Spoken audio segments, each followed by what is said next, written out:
Out here working on this Ford today, I'm going to show you how to do these rotors on the front of these Fords.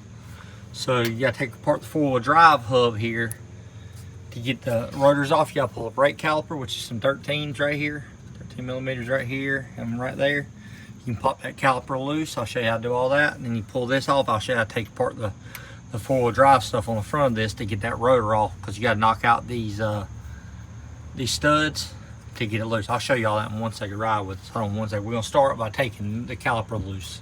2 bolts on it.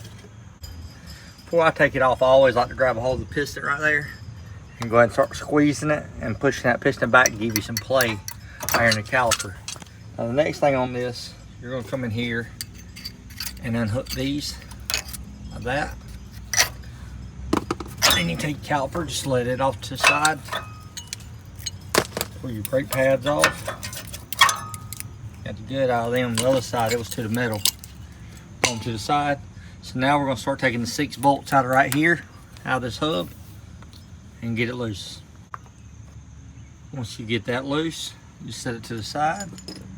Now you're going to have a snap ring right here in the middle. A little E-clip or whatever they're called. Pull them like that. Look at there. Look at there. Pops that off. Now you got this little ring right here. You got to pull this ring out. So we got to find the very tip of it right there. Boom. And then hook it and get that ring pulled outwards. And once we pull the ring outwards, we can pull that center section. Let me do it. Can't do it one-handed. I said I couldn't do it one-handed, and now I got it one-handed. Boom. Pop that ring off, set it to the side. Now you grab your little four-wheel drive piece here. What I like to do is take a bolt, screw back in here. This is your lock. Take your lock, set it over here out of the way. Now you got these right here. I got a socket that'll take these loose, but if you don't have a socket, all you gotta do is take a flathead and barely tap that, and you'll get this loose, and there'll be a lock collar you pull out of it next, and then you hit the next one. There'll be 2 locks, and there'll be a lock collar in between. So let's get this one out first. Once you spin your lock off of it here,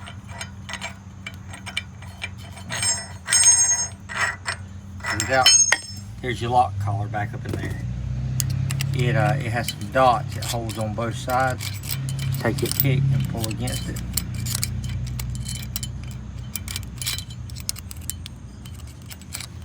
The dots lock in here, and there's a keyway here to keep it from being able to spin itself off when you go down the road. It's a safety lock. So once you get that loose right there, see right there, you got that little tab right there that goes up on top, and then this right here has a pin right there that locks in these little sections. So now I'll take and get that piece out, I'll knock it loose, and we'll have this hub off. Now we spun this out. We'll get it off right here in just a minute. There we go. Take the pick, hook it. Get it all set to the side. Now we can grab this, pull it off. That bearing's gonna want to fall out, but right now we're just gonna lay it flat, and I'm gonna hit them to knock them loose. So literally, you just hit them right on the front.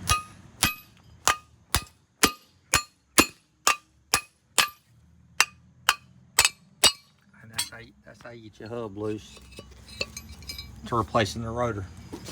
Get your new rotor. When you go to flip it over, your bearing's gonna fall out of it, but you gotta repack the grease in your bearing anyways. Just pick this up, throw it out of the way. Take this thing right here, pull these up. I'm gonna set this hub. Let me flip this over so I don't get a bunch of dirt in it. Just let the plastic down. So we flip the hub over, the bearing will fall out. Now let's take your rotor here. Set your rotor down on here where it is level. Sorry, had to move it. Now you drop your studs back down through there. Take your hammer and a chisel or a punch, hit it on the back side right here and knock them back down in there. Now you reverse the process. You take the one that has the little pin on it, pin facing out.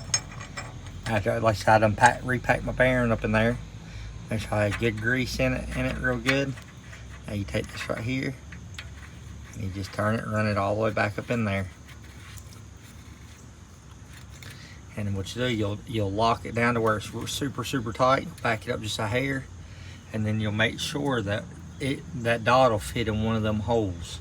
So you might have to tighten it a little bit or loosen it a little bit, put a little pressure on or take some off to get it up on it. Once you get that lock on there, you put the outer lock on it, and then you start putting back together your four-wheel drive stuff.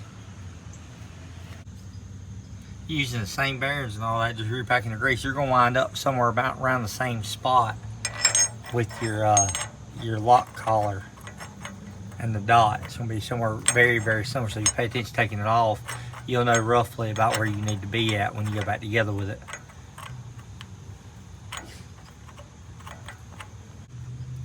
Alright, you got the four-wheel drive, you got the lock on it, it's tight. Now you take your four-wheel drive stuff here, play with it, get it back up in there, screw your screw out, take your piece here, your ring, and it just pops in. This just keeps it from pulling back out. When you bolt them hubs up, it locks all, sorry, terrible recording there. Like I said, it locks in, that just keeps that piece from pulling out. Then you reach over here and you grab your axle, shove your axle out a little bit. Now this I'll have to stop the camera for because I can't just put it on one hand. But you'll get this, there's a little lip up in there. You gotta get that up in it. Now you got your collar locked in. See, what happens is when you spin this lock here, there's some ramps right on the back side, and all it does is just push this in so that the teeth engage and lock. But you make sure you got your lock on there real good. Then you just take your hub here, and there's 3 slots. You stick them in there. It's 3 little slots right on the edge right there. You line them up. That puts you up where you need to be at. And now you just put your Allen heads back in it. And when you do these brake jobs, don't be lazy. Turn around and pop these clips off and put your new clip on it. Don't take but just 2 extra seconds to go through and put new clips on, and then you ain't got to worry about nothing coming loose or nothing being old. Plus it looks a lot better, you know. So you push your piston back and you make sure your sliders here are loose, because if they're stuck, it'll wear a pad out in no time. So now we're going to slap this thing back up on here and we're ready to rock and roll. Pop these little clips up and pop them in behind there, put the bolts in it. When you put these lugs on, you hammer them on to make sure them studs are seated all the way. And then you go driving, you come back and recheck your lugs to make sure they're pulled through like they should be.